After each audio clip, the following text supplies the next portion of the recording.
To me, the Cumberland Gap has always been a symbol of America. Through this gap, America's tough and courageous pioneers passed on their way to settle the lands west of the Appalachians. They had the fortitude to leave everything behind and begin a new life in the wilderness. They were a quick and curious people. They must have been inventive with a restless, raw energy. And they had that mixture of exuberance, humor, and swagger that comes with freedom. These traits of the frontiersmen were exhibited clearly in Andrew Jackson. These Western people were free, but they did not have much political power. Their influence, for the most part, went little further than their fences. Washington was far away and did not directly affect their lives. Most of the great national decisions were made by the educated, the well-connected, and the rich living along the eastern seaboard. That is the way it had been since the beginning of the Republic. But suddenly things began to change. Andrew Jackson was elected to the presidency. Jackson was the first president to be born in a log cabin. He was the first to have no formal education. He was also the first to come from this side of the Appalachians. For the first time, a man representing the common man became the nation's leader. He opened the doors to political power for them. He knew the people of the West. He shared their hopes, fears, and prejudices. He governed with them in mind. More people took heart from his success and began to enter politics. What kind of man was Jackson? He had the reputation of being direct and impulsive with a will of granite. As a young man, he was a circuit judge in the West. He went from settlement to settlement, holding court. Such circuit judges provided the only kind of formal justice out here. One story concerned the first time he came riding in to hold a trial.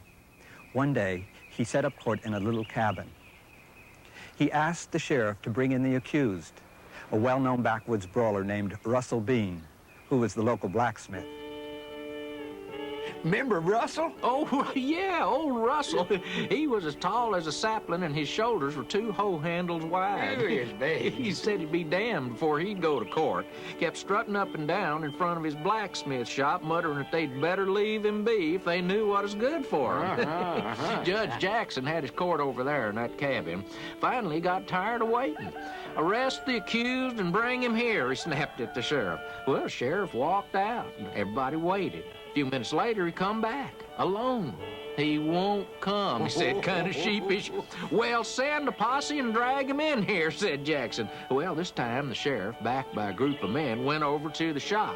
Pretty soon, back came the sheriff and the posse. They all looked pretty hangdog. Where is he? Yelled Jackson. Sheriff looked at the floor. He says he'll come when hell freezes. Well, I thought old Andy would have a fit. Well, he was so mad he was shaking. Still, he wanted to do everything according to the law, you know. Summon me to arrest him, he told the sheriff. After all, it wasn't usual for the judge himself to go and fetch a suspect. The sheriff issued the summons on the spot. Jackson picked up 2 pistols and said, "Back in a minute." He walked over to where Russell was standing at the door to the shop. The judge walked right up to him. Nobody breathed for a long minute. Then Russell hung his head down like a little boy. He followed the judge back to the cabin just as meek as you please. Well, later I asked him, "Russell, why did you give in so quick? What did Judge Jackson say?" Russell kind of grinned. He didn't say nothing, but his eyes said shoot, shoot. And he would have, too. And he would have, too. Jackson's direct and blunt attitude did not change much as he grew older. Oh, he learned some manners. He could be very dignified and gracious, particularly to women. He could even be presidential.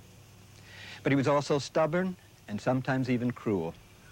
He seemed to act impulsively without thinking much of the consequences. How different from his predecessors. Less than 6 years earlier, President Monroe headed an administration noted for its civilized and courtly manner. In fact, Monroe still wore a powdered wig, although he was the last president to do so. But this makes my question even more intriguing. To get an answer, I visited Professor Edward Pessen of Baruch College and City University of New York. How did such a frontiersman rise to power? Now, first of all, Ryland, you have to understand what kind of frontiersman Andrew Jackson was. He was of the backcountry, true. But the backcountry, as historians have noted, had its elites, which were distinct from the ordinary run of men. Andrew Jackson's circle, men like John Overton, William Blount, James Robertson, were substantial men, very successful land speculators, property owners, slave owners. They had the same ease in achieving domination over politics and the militia, the very significant militia of their times, as they had had in amassing great amounts of property and numbers of slaves. And it was among groups such as these, a group such as this, that Andrew Jackson first attained prominence.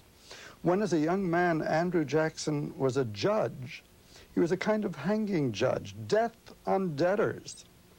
Fortunately, not literally so, although in his time he killed more than one man. In other words, this was a conservative man used to dealing with a very polished conservative group. His national claim to prominence, of course, depended primarily on the fact that he was the hero, the great hero of the Battle of New Orleans in 1815. And after that, he was beloved of his countrymen. Jackson's political lieutenants, shrewd men that they were, constantly emphasized his humble beginnings, his backcountry characteristics, and so on. But Andrew Jackson rose to prominence for reasons having little or nothing to do with this. Jackson, in fact, won the election in 1828 primarily because of the massive support he received from the South and due to the very shrewd political manipulation of Martin Van Buren of New York State. Indications of popular interest in politics were evident.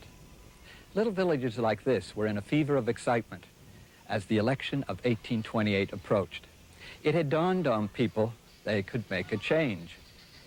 Their one little vote, along with all the other one little votes, could decide an election. For the first time, the average white man felt he was a part of the electoral process. This election didn't deal much with domestic and foreign policies. The main concern was who was going to control whom. The outs wanted in. The battle was between two men who couldn't be more different. President John Quincy Adams followed the tradition established by George Washington. He remained aloof. He thought it undignified to run for office. Instead, he waited to be summoned to office. As he said, "If the country wishes my services, it must ask for them." Adams relished the responsibilities of governing, but he detested politics. Like his predecessors, he did not like the idea of party politics. He thought parties divided the country. Adams was an intensely patriotic man with high principles, but he didn't have much public charm. He would not play to the crowd. In addition, he sounded as though he wished to give the people what he thought they needed, not what they wanted.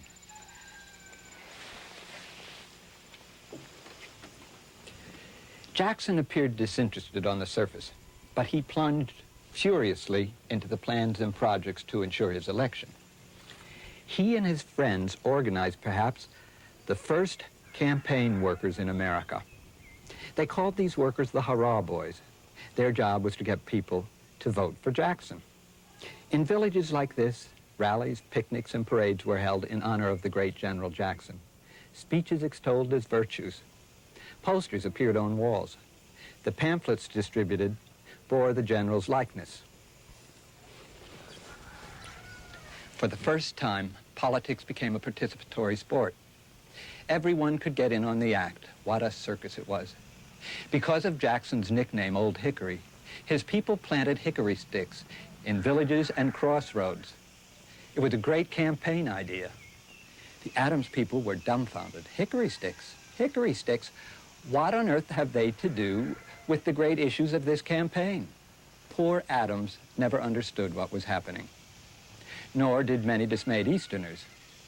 As the campaign progressed, the rhetoric got nasty. The Adams people put out word that Jackson was guilty of adultery, gambling, theft, lying, and murder. One paper said that Jackson's mother was a common whore.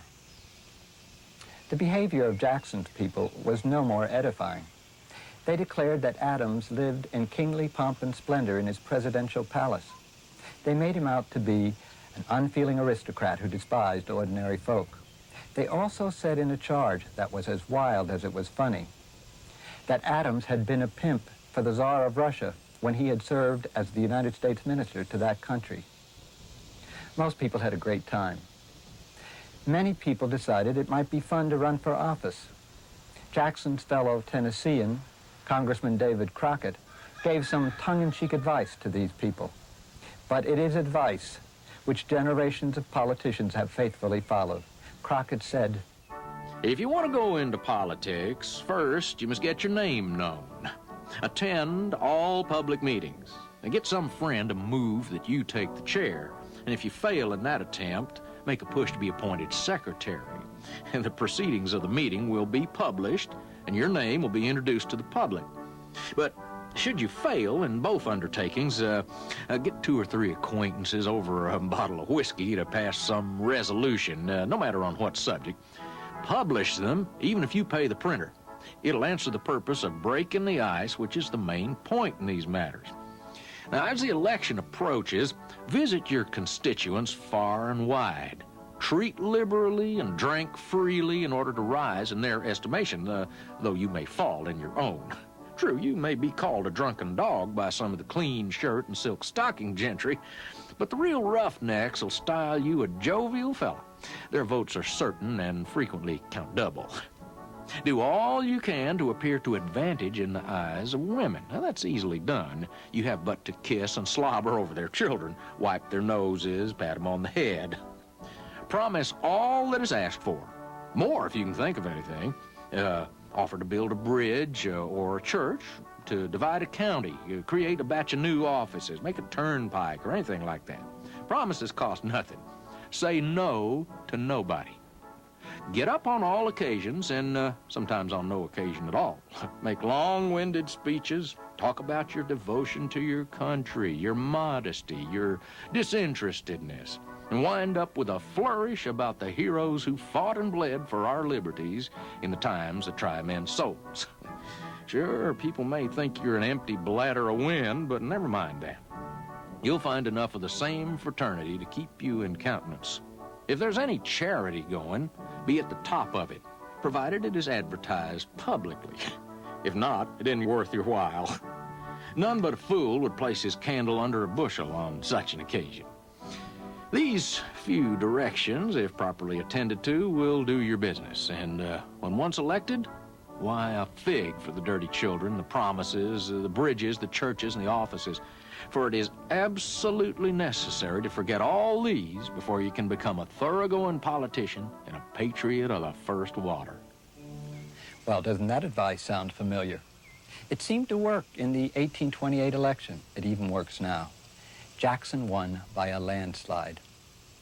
A mob of people came to see his inauguration, many from hundreds of miles away.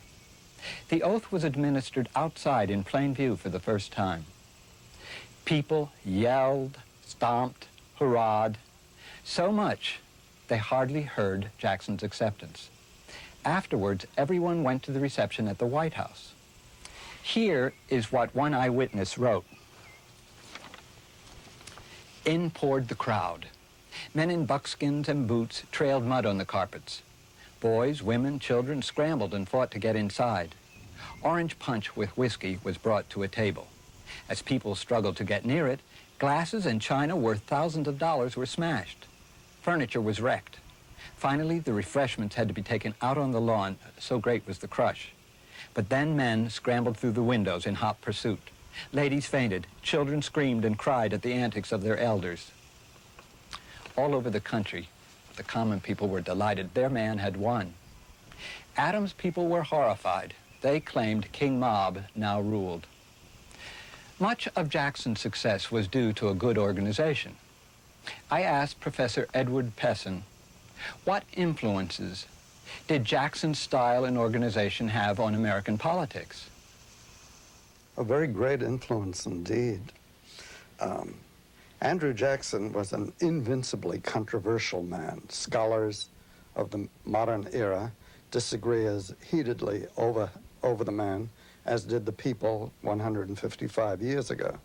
But there's little or no disagreement that this was one of the most original, innovative, and influential presidents that we've ever had.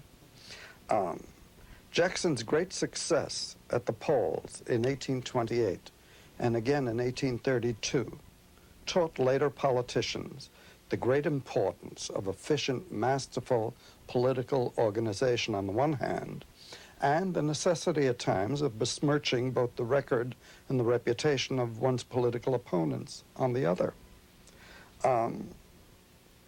Andrew Jackson's, shall we say, his enigmatic stance on important issues in which it was very hard to know what precisely the man favored, high tariff or low tariff, land reform or not, again, was something that later politicians, I think, profited from. The man was a chief architect of the strong presidency. He brushed aside Supreme Court decisions. He brushed aside federal laws with which he disagreed. He repudiated federal treaties. He treated some members of his cabinet as though they were clerks, and other members of the cabinet as though they were people not to be heard from, depending very heavily, if not primarily, on personal intimates, derided by critics, of course, as his cronies. Andrew Jackson brought the nation to the brink of war because of his personal fury at the French government for being somewhat dilatory in paying a debt that it owed us. He threatened to send troops into South Carolina, largely, many critics feel, because of his personal animus toward John C. Calhoun. During Jackson's presidency, the claim was put forth, ever since beloved of admirers of the strong presidency, that the chief executive, better than the Congress, represents the wishes and the interests of the American people. Jackson's greatest oratorical victory was his brilliant veto of the bill rechartering the Second Bank of the United States. Even Jackson's most sympathetic biographer concedes that this was essentially demagogy and that Jackson helped destroy a conservative but useful and beneficial institution. So it seems to me there's no question that this was a man who made most significant contributions. The immigrant groups boosted Jackson's appeal as the president of the common man even higher. As a nation, we have had more respected presidents, but few so popular. Yet opposition was growing. From here in Charleston, South Carolina, came Jackson's first national political crisis. It arose over a disagreement between President Jackson and the people of this state, who were led by Vice President John Calhoun. The disagreement concerned nullification and states' rights. Calhoun's theory was that a state should not obey a federal law which the state believed to be unconstitutional. The state, Calhoun argued, could nullify such laws within its own borders. Jackson felt differently. Here is how the matter occurred. After the War of 1812, the federal government tried to protect the growing manufacturing industries of the Northeast from a flood of cheaper imports from Britain. So the government passed a series of tariff laws which raised the price of British goods. Now they were more expensive than United States goods. This hurt the Southerners in two ways. First, they had to pay higher prices for manufactured goods they needed. Second, the British retaliated by passing higher tariffs on American exports of raw material. This caused the South to lose some of its profits for its major export, raw cotton. As the South bitterly pointed out, Southerners suffered so that Northern industry might flourish. The North was getting rich at the expense of the South. In 1828, the tariff was raised again. Calhoun called it a tariff of abominations. Then the tariff was changed again in 1832. A congressman from South Carolina wrote his constituents, "All hope for relief from Congress is irrecoverably gone." The new tariff infuriated South Carolinians, particularly planters. They claimed it elevated manufacturing interests to an undue influence and importance. They said it benefited one class of citizens, northern manufacturers, at the expense of every other class.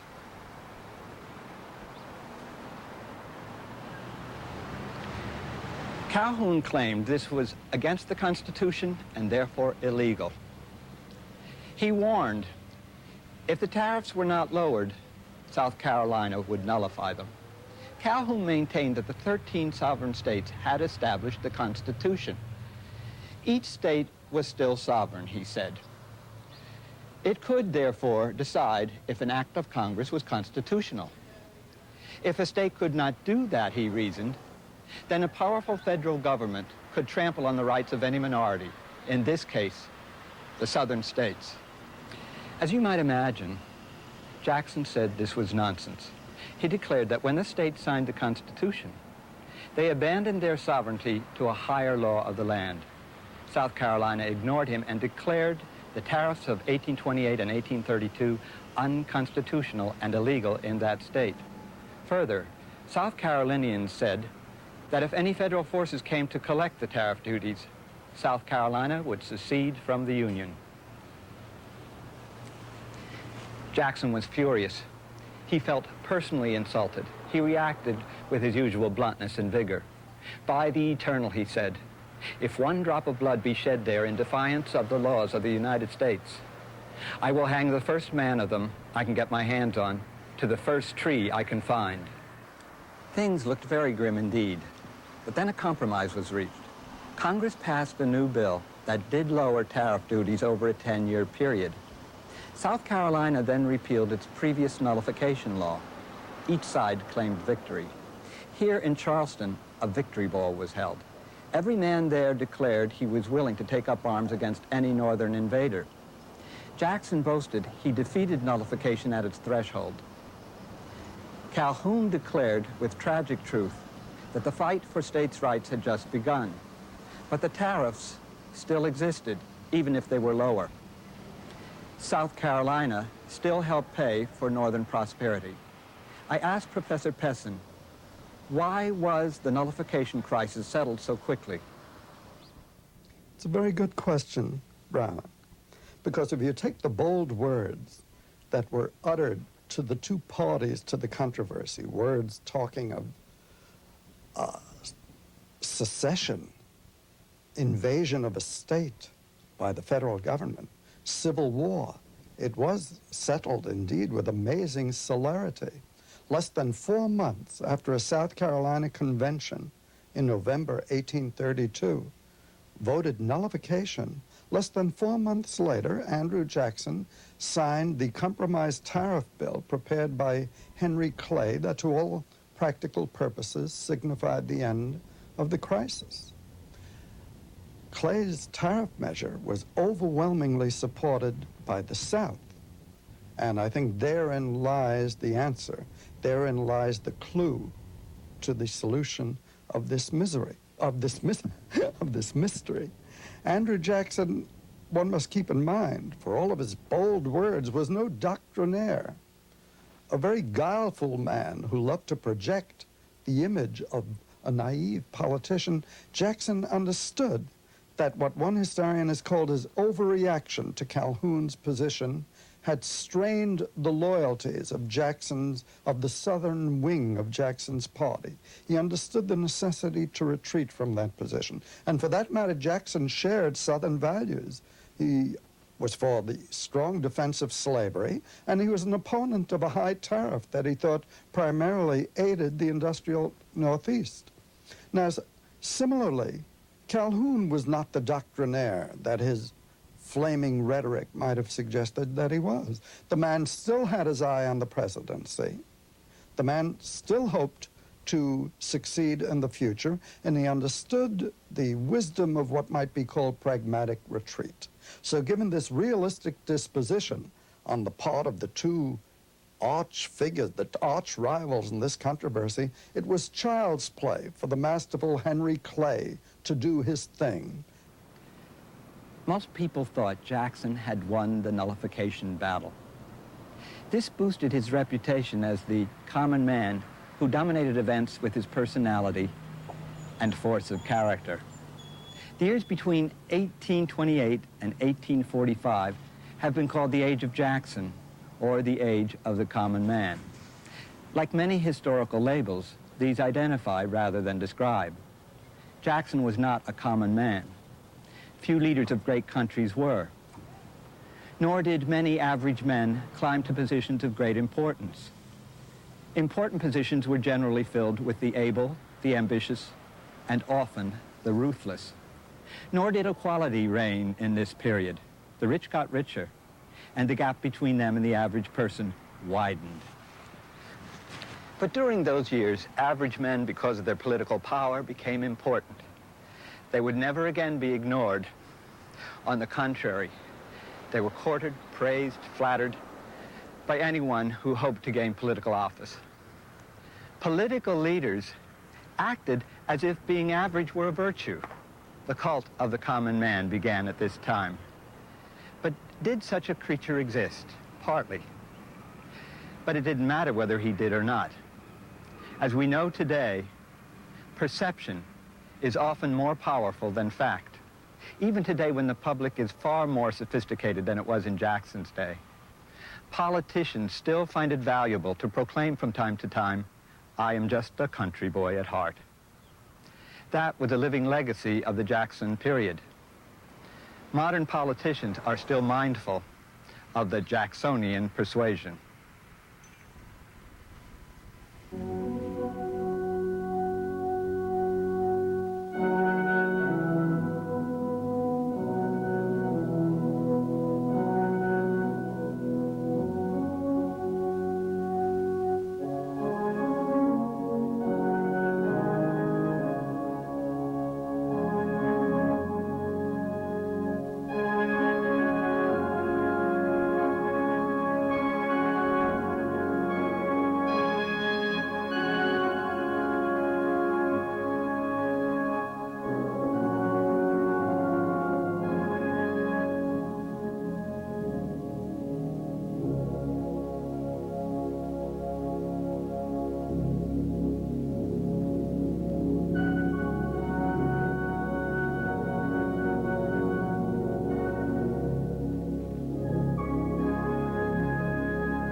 The preceding program was funded in part by Frito-Lay.